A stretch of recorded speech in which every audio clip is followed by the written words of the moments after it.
लाल किताब नाम तो सुना होगा, कई लोगों ने इसके उपाय भी किए होंगे, लेकिन सच बताऊं ज्यादातर लोग जो है लाल किताब को सिर्फ टोटकों की किताब ही समझ लेते हैं, जबकि रियलिटी इससे बिल्कुल अलग है। लाल किताब कोई जादू नहीं है, ये एक एनर्जी साइंस है, एक ऐसा सिस्टम जो सीधे आपके ग्रहों की एनर्जी को बैलेंस जो है वो करता है। आपकी कुंडली में जो भी इम्बैलेंस है वो आपकी जिंदगी में प्रॉब्लम्स बनकर जो है वो सामने आता है, और लाल किताब उन प्रॉब्लम्स को सिंपल एक्शन से ठीक करने का तरीका बताती हैं। आज मैं सिर्फ आपको उपाय नहीं बताऊंगी, बल्कि इस उपाय के पीछे का लॉजिक, साइंटिफिक साइंस और जो है रियल इम्पैक्ट भी समझाऊंगी, ताकि आप अंधविश्वास में नहीं, समझदारी से इन उपायों को अपनाइए। और हाँ, आज मैं जो शेयर करने वाली हूँ, लोग इन्हीं चीजों के लिए हजारों रुपए खर्च करते हैं, लेकिन आपको ये सब जो है यहाँ बिल्कुल फ्री में मिलने वाला है। बस एक रिक्वेस्ट है, इस वीडियो को बिना स्किप किए देखते रहिएगा, ताकि आपको सारी नॉलेज मिल सके, क्योंकि हर उपाय आपकी जिंदगी के किसी ना किसी हिस्से को बदल सकता है। तांबे का सिक्का का उपाय जो है आपको बताती हूँ कि जो सन की एनर्जी को एक्टिवेट करता है। लाल किताब में सूर्य को राजा कहा जाता है, और जब आपकी जिंदगी में मान सम्मान कम हो जाता है और लोग आपकी वैल्यू नहीं करते हैं, या सरकारी काम आपके बार बार अटक रहे होते हैं, तो समझ लीजिए आपका सूर्य कमजोर है। तो उसका उपाय है कि तांबे का सिक्का लीजिए, उसे किसी बहते हुए जल में जाके जलप्रभा कर दीजिए, और जो है इसे गले में या फिर इसे गले में धारण कर लीजिए। लेकिन सवाल यह है कि इससे होगा क्या।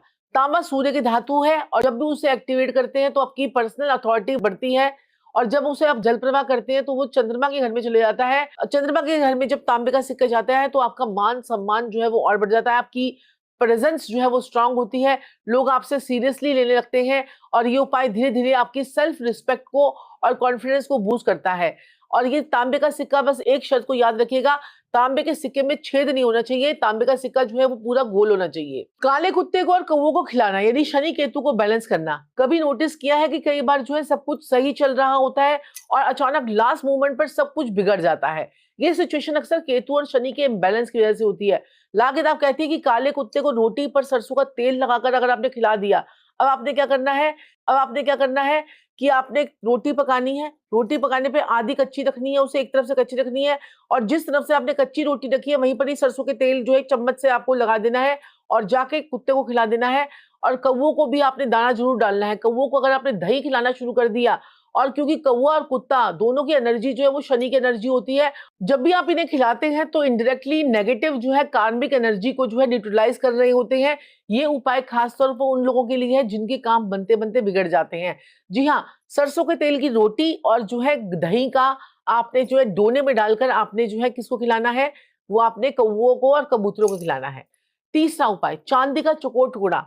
ये आपके माइंड की स्टेबिलिटी के लिए रेमेडी है। आजकल सबसे बड़ी प्रॉब्लम क्या है, स्ट्रेस, ओवरथिंकिंग, मूड स्विंग, और कई बार तो बिना रीजन के ही इरिटेशन जो है होने लगता है। ये सब चंद्रमा के इम्बैलेंस के साइंस होते हैं। और आपको पता है ना कि चंद्रमा जो है सबसे फास्ट मूविंग प्लेनेट है, और ये 2.5 दिन के अंदर जो है अपना ग्रह या राशि बदल लेता है। उपाय इतना सिंपल है, एक छोटा सा चांदी का टुकड़ा क्या करेगा, अपने पर्स में रख लीजिए, उसको लाल रंग के कपड़े में लपेट कर अपने पर्स में रख लीजिए, जेब में रख लीजिए। और ये उपाय कैसे काम करता है, चांदी जी की धातु जो है चौकोर शेप, जो चांदी की धातु जो होती है वो चंद्रमा की होती है, और चौकोर शेप जो होती है वो मंगल की होती है। आपके ये दोनों जब मिलते हैं तो आपके माइंड को ग्राउंड और काम करते हैं। धीरे धीरे आपको फर्क महसूस होने लग जाता है, आपका माइंड जो है वो स्टेबल होने लगता है, और घर में सारे चीजों के लिए फाइनेंशियल फ्लो जो है वो आना शुरू हो जाता है। चलिए, चौथा उपाय बताती हूँ आपको, कन्या पूजन और मीठा दान। मीठा दान जो है, लेकिन मंगल बद अगर आपकी पत्रिका में है तो आपको मीठा दान नहीं करना। अब आप पूछेंगे कि मंगल बद क्या होता है। अगर मंगल आपके चौथे घर में है, 8वें घर में है, तो आपका मंगल बद है। और अगर शुक्र आपका 9वें भाव में है तो आपका मंगल बद है। अगर आपकी कुंडली में बुध और केतु इकट्ठे हैं तो आपका मंगल बद है। अगर आपकी कुंडली में मंगल और शनि इकट्ठे हैं तो आपका मंगल बद है। उस टाइम पीरियड पे आपको मीठा दान जो है वो नहीं करना चाहिए। अगर आपका डिसीजन मेकिंग वीक है, बिजनेस में लॉसेस हो रहे हैं, या बार बार गलत फैसले ले रहे हैं, यहाँ तक की प्रॉब्लम बुध की भी हो सकती है। लाल किताब कहती है कि छोटी कन्याओं को हलवा पूरी खिलाइए, और उन्हें उन्हें जो है हरी वस्तुएं जो है वो दीजिए। इससे क्या होता है कि आपके जो है छोटी कन्याओं को खिलाने से आपके जो बुध हैं वो बहुत जल्दी एक्टिवेट हो जाते हैं, और बुध जो है वो बिजनेस का कारक होता है। माँ दुर्गा का नाम अगर आपने 32 नाम पढ़ लिए तो फिर तो कहना ही क्या, 32 नाम पढ़िए, अपने इस मोबाइल के स्क्रीन के पर 32 नाम लिख के लगा दीजिए, फिर देखिए कैसे आपके जीवन में तरक्की होती है।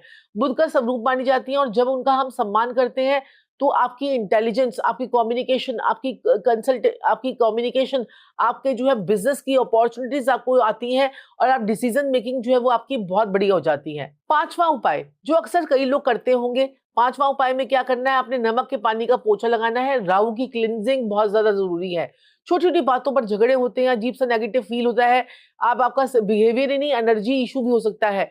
पोछा लगाते समय पानी में थोड़ा सा आपको खड़ा नमक डालना है, यानी कि वो जो है पिंक सॉल्ट डाल सकते हैं या सेंधा नमक डाल सकते हैं। नमक क्या करता है, नेगेटिव वाइब्रेशंस को अब्सॉर्ब करता है, और खासतौर पर राहु की एनर्जी को धीरे धीरे आप करके क्या करेंगे कि देखेंगे कि राहु की एनर्जी को जो है ना क्लींस करते रहता है, और धीरे धीरे आपका जो माहौल जो है वो और भी लाइट कर देता है और पीसफुल होने लगता है। तो आप ये उपाय करेंगे तो इससे आपको बहुत फर्क पड़ेगा। और हाँ, आपको ध्यान रखना है, जो भी आपकी बंद पड़ी हुई नालियां होती है ना, उसमें भी राहु की एनर्जी का वास होता है, तो उसको भी जो है ना आपको डीक्लटर करना है। और वो नालियों पे जो एक आजकल जो एक पाउडर आता है, वो पाउडर को डाल दीजिए, नाली पूरी नीचे तक साफ हो जाती है। वो भी आपको जो है यूज करने हैं, और उससे आपका जल्दी आपकी क्लीनलीनेस होगी, और इससे आपको राहु की एनर्जी से आपको बहुत ज्यादा राहत मिलेगी। छठा उपाय, पक्षियों को 7 अनाज डालें। 7 प्रकार का अनाज जो है, आपको पता है कि आपके 7 प्रकार का अनाज डालने से जो है पक्षियों को जब हम डालते हैं तो ये सिर्फ दाना नहीं होता है, कॉस्मिक बैलेंसिंग प्रोसेस होता है। 7 अनाज, पहले लोग क्या करते थे, 7 अनाजा, जब भी हमारा बर्थडे होता था तो लोग 7 किलो अनाज डालकर मिक्स करके जो है वो पक्षियों को डालते थे, और उससे जो है चीजें ठीक होती थी। तो ब्रह्मांड भी 7 इंपॉर्टेंट जो है एनर्जीज को जो है रिप्रेजेंट करते हैं। पक्षी इन एनर्जीज को है आकाश में फैलाते हैं। जो आपके जो दाले वाले हैं, अनाज है, वो 7 एनर्जीज हैं। और पक्षी का काम क्या करना है, क्या काम होता है, वो आपके एनर्जीज को ब्रह्मांड में फैलाते हैं। अगर आपको बुरे सपने आते हैं और आपको डर लगता है और घर में बरकत नहीं होती है, तो ये उपाय बहुत पावरफुल है, इसको कीजिए, इससे आपको बहुत फर्क पड़ता है। अब मैं बात करती हूँ 7वें उपाय के, तांबे के लोटे का पानी। ऐसा चमत्कारी उपाय और ऑरा क्लिनजिंग जो है ये आपकी करता है। अगर आपको नींद नहीं आती है, रात को माइंड जो है वो शांत नहीं रहता है, उसके लिए मैं आपको एक स्विच वर्ड भी बता देती हूँ। उसका स्विच वर्ड है सोमा सोमा सोमा सोमा। तो ये उपाय जो है, आप रात को स्विच वर्ड तो चयन कर ही सकते हैं। रात को अपने सराहने तांबे के लोटे में पानी रखिए, और सुबह उसे जो है किसी किसी भी पौधे में डाल दीजिए। तुलसी में आपको नहीं डालना है, ये ध्यान रखिएगा। तुलसी में आपको सराहने का पानी जो है वो आपको नहीं रखना है। तांबा जो है वो पानी बॉडी हीट और नेगेटिव ऑरा को अब्सॉर्ब करता है। ये उपाय धीरे धीरे धीरे धीरे आपको जो है ये आपकी एनर्जी को बढ़ा देता है, और आपके लाइफ में जो है ग्रोथ को लेके आता है, और आप बहुत ज्यादा सुबह उठते जो है ना बड़े तरोताजगी फील करते हैं। ये उपाय मैं बहुत करती हूँ, इसको जरूर कीजिएगा। मेरे क्लाइंट भी बहुत करते हैं, उनको भी बहुत फर्क पड़ता है। आठवां उपाय, आठवां उपाय, काला सफेद कंबल का दान कीजिए। अगर आपके घर में बीमारियां बार बार आती हैं, एक एक पर्सन उठता है बीमारी से, दूसरा पर्सन फिर बैठ जाता है, एक ठीक होता है दूसरा बैठ जाता है, तीसरा ठीक होता है तो चौथा बैठ जाता है, तो ये अगर आपके घर में होता है तो आपको केतु की एनर्जी बहुत ज्यादा परेशान हो रही है। और अगर आपकी बीमारी डायग्नोज भी नहीं होती है तो आपको तब भी आपको राहु की एनर्जी प्रॉब्लम कर रही है। तो इसमें आपको काला सफेद कंबल का दान जो है अगर आप करते हैं तो इससे बहुत अच्छा रहता है। आपके ज्वाइंट पेन्स जो है आपके ठीक हो जाते हैं, केतु का इफेक्ट जो है वो कम हो जाता है। तो काला सफेद कंबल का दान जो है वो आप कीजिए, किसी मंदिर में दे दीजिए, किसी पुजारी को दे दीजिए, या आपको बताइए कि प्लेटफॉर्म वगैरह में जहाँ पर हम रोड की सड़कों पे कितने गरीब लोग बैठे होते हैं।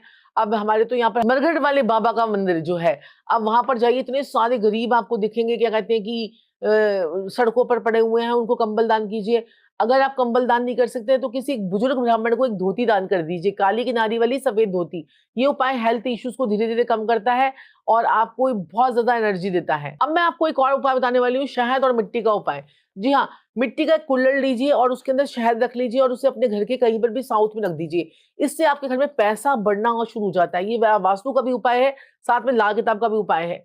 इससे आपके घर में पैसा बढ़ना शुरू हो जाएगा। मंगल और शुक्र मिलकर जो है वो महालक्ष्मी योग बनाएंगे। आपके दुश्मन कम होंगे, आपके खर्चे कम होंगे। और एक मिट्टी का बर्तन ही तो लेना है, कुल्हड़ ले लीजिए, ये कप ले लीजिए मिट्टी का, उसके अंदर शहद डालकर उसके ऊपर ढक्कन लगाकर साउथ की दिशा में रख दीजिए।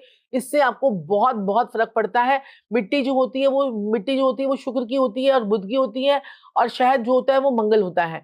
इसका कॉम्बिनेशन आपकी एग्रेशन को जो है स्वीटनेस में बदल देता है। आपका बिहेवियर खुद ब खुद काम होने लगता है, और इससे बहुत फर्क पड़ता है। चलिए 10वां उपाय बताते हैं, चने की दाल का उपाय। जी हाँ, चने की दाल जो है वो जुपिटर की होती है, और जो जुपिटर को आपको पता है कि आपकी कुंडली के 5 भावों को रिप्रेजेंट करता है। जुपिटर आपके धन भाव को, आपके पंचम भाव को, आपके नवम भाव को, 11वें भाव को, 12वें भाव को रिप्रेजेंट करता है। तो आप तो समझ लीजिए कि जुपिटर कमजोर है, और अगर आपका सोना भी बार बार गिरवी पड़ जाता है, या आपका सोना जो है बार बार आप जो है मथुर पे रखकर पैसे ले आते हो, फिर या फिर सोने को जाके बेच देते हो, तो ऐसे लोगों को भी चने की दाल और पीली चीजों का आपको दान करना चाहिए। अगर आपको लगता है कि जुपिटर की पोजीशन आपको चेक करनी है, तो आपने एक छोटा सा उपाय कर लीजिए। केले का पेड़ आपको जहां पर भी मिले, वहां पर थोड़ी सी चने की दाल रख के आइए, थोड़ा सा एक लोटे में हल्दी डालकर, पानी डालकर वो चढ़ा के आइए। इससे आपका जुपिटर इतना स्ट्रांग हो जाता है। और मेरी तरह अगर आपने गोल्ड का छल्ला फर्स्ट फिंगर में, देखिए मैंने गोल्ड का छल्ला पहन रखा है, ये देखिए फर्स्ट फिंगर में अगर आपने पहन लिया तो आपका जुपिटर बहुत ज्यादा स्ट्रांग हो जाता है। ये छल्ला जो है ये बिना जोड़ का होना चाहिए, इस चीज का ध्यान रखिएगा। और जो है ये सारे उपाय जो है वो आपके लक फैक्टर को एक्टिवेट करते हैं। ला किताब और प्रकृति का गहरा संबंध है। ला किताब के अनुसार जो है हर पौधे ग्रह का प्रतिनिधित्व करते हैं। अगर आप अपनी कुंडली के शुभ ग्रहों के अनुसार ये पौधे लगाएं तो आपको पॉजिटिव एनर्जी जो है आपकी 100 गुना बढ़ जाती है। अब बृहस्पति के उपाय के लिए आप पीपल का पेड़ लगा सकते हैं। शुक्र के लिए आप मनी प्लांट और बेल लगा सकते हैं। सूर्य के लिए आप तेज पत्ते का पौधा लगा सकते हैं। मंगल के लिए आप नीम का पेड़ लगा सकते हैं। बुध के लिए आप तुलसी जी लगा सकते हैं। और उसके बाद केतु के लिए आप केले का पेड़ लगा सकते हैं। और राहु के लिए जो है कैक्टस का पेड़ लगाना भी अच्छा होता है, लेकिन कैक्टस का मैं मना करती हूँ। राहु जिसका भी खराब है वो लोग पीपल का या नीम का पेड़ लगाएं।